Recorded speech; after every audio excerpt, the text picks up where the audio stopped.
4th day of our art journal. I hope you have found that it's really been fun to paint along with me. If you haven't already, hit that subscribe button and do come paint with me. We're painting abstract flowers today. This is all just a surprise, the colors and everything. And then I choose a secret ingredient, which will also be a surprise. And it looks like we are painting with watercolors. And you can paint watercolors with acrylics. The rule is you have to paint them under your acrylics. So the first thing I'm doing is I'm adding a blob of watercolor at the top there. Grabbed a paper towel and now I'm going to squirt that watercolor so that it'll drip, and that's the effect I'm going for here. I'm going to spread out the watercolor so that it'll drip more. And I also want it to be a thin layer because I don't want the acrylics to crack when I paint on top of them, and that's what happens when the watercolors are too thick.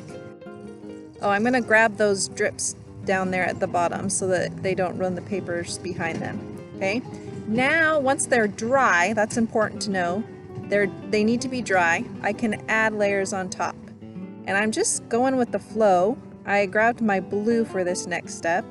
And I'm just filling in areas that don't have some color.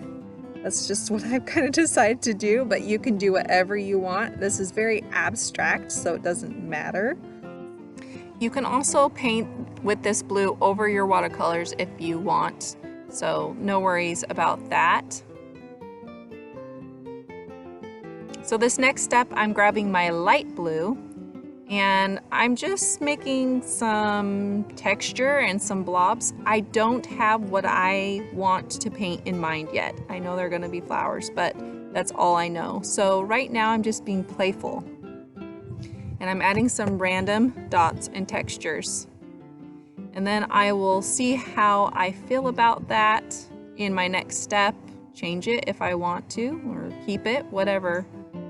And I'm trying to keep most of my texture over there at that top part and over to the left.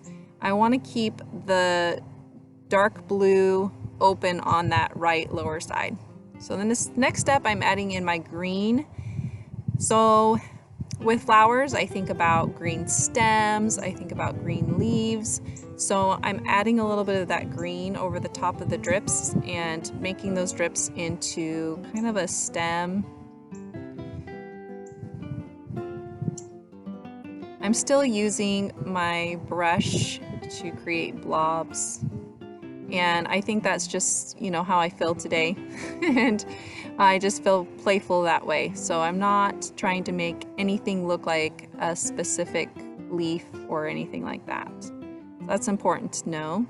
And I can go over my light blue, and I can also mix with my light blue because some of it's not dry. So we'll get some in between color there. Again, I'm trying to avoid that bottom right corner. I don't want to add too much there, and if I end up doing that, I'm going to go back in and fix it. Okay, so now I'm going to start with my flowers. I started with the middle and I'm going around with strokes around the middle part, okay? And that kind of makes it look like a rose. Now this next flower, I don't want to copy that first flower exactly, so I just added some blobs. Okay, so I have what looks like a flower. So now you can start visualizing these as flowers. And then I'm just kind of being playful with the rest of it. So, but to make a rose, you just kind of do a blob in the center and then move around that center. And paint from underneath will show through, so there will be highlights and there'll also be dark areas. So I'm going to make some smaller flowers go down that bottom left. Okay, so I'm creating movement in my artwork. I'm going to have the flowers starting from the bottom left and then go up and then fill in all the way to the right, leaving that left bottom corner bare. Okay, so there's a movement, and that's going to create some filling in my artwork. The next thing I'm adding is the darker red, and the darker red's going to go in the centers of my flowers and then as the shadows in my flowers. So watch where I put my shadows.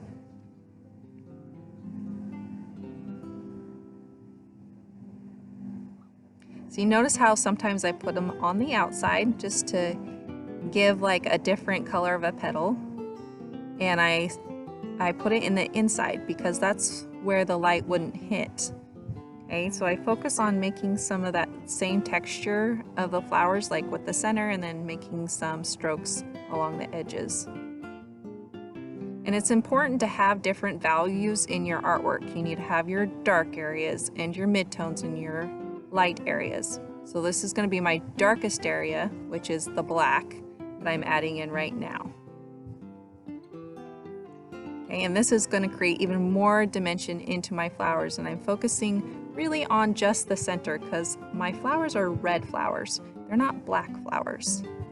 So I'm not using gray here. So I'm just gonna add into the center and then define anything that I feel like needs to be defined. The final details is when everything comes together. So I start to take things out that I don't like. So some of that light blue, I'm taking them away because I feel like it's too much. And I'm also adding a darker blue that kind of matches that mid-tone blue.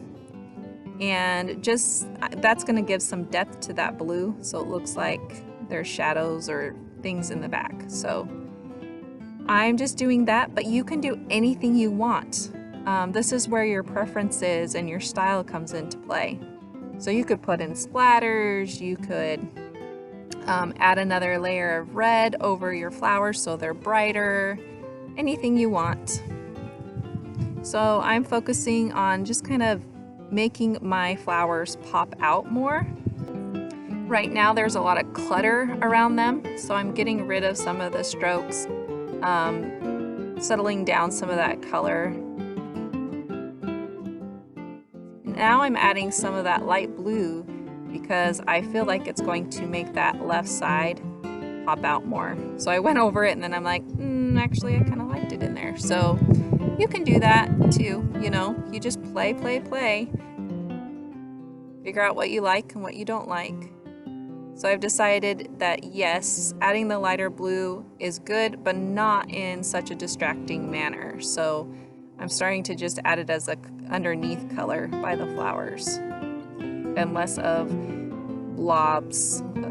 So anyway, the next step, I'm cleaning up that right corner because I wanted that lower right corner to make your eye go towards the flowers and to have a resting period because there's so much going on with those flowers, and having them all over the painting would not create a great movement, you know, from that left to the top right.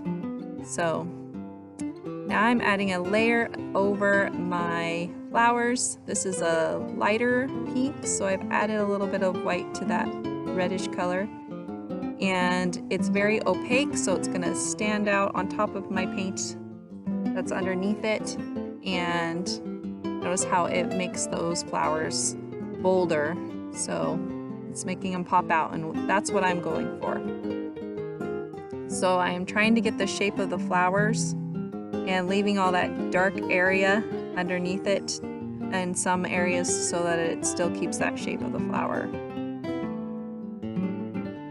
Okay, right now I've decided that I want to add dots.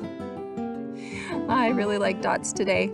So I'm just taking the tip of my brush and putting some of that light blue and then doing some vertical lines with dots, trying to keep them pretty consistent to the same size. And I feel like it just makes it look kind of wedding-ish. I don't know. I like it, so I'm gonna keep doing it. And I'm gonna add some of those dots in the darker blue color too. And I think that it really adds to the painting. Thank you for watching me paint these abstract flowers. This was a really fun process because I didn't know at all what this end piece was going to look like, and as I was going along I really just kind of did whatever I felt like and took away whatever I didn't like, and it just was kind of an interesting process. And that's what this art journal and these paintings are for, is to kind of learn as we go through the process. Abstract paintings for beginners are really important because you can practice your brushstrokes and you don't have to copy something exactly. And I hope that you feel like you don't need to copy every single brushstroke of mine. Now you can get the reference photo to help you paint this along with me, and you can click right here if you like that, but feel free to use any colors and change it up how you wish. Also, you can get these colors and how I mix them with a color mixing video, and click right there to become a Create Full Art member. You get those, you get the reference photos, and you also get weekly art lessons that are going to teach you the why behind composition and different mediums that we're using and all sorts of things that are going to help you become a better artist. Go ahead and click right over here, become a member, and I hope you enjoy watching more videos, and I will see you in my next video. Bye!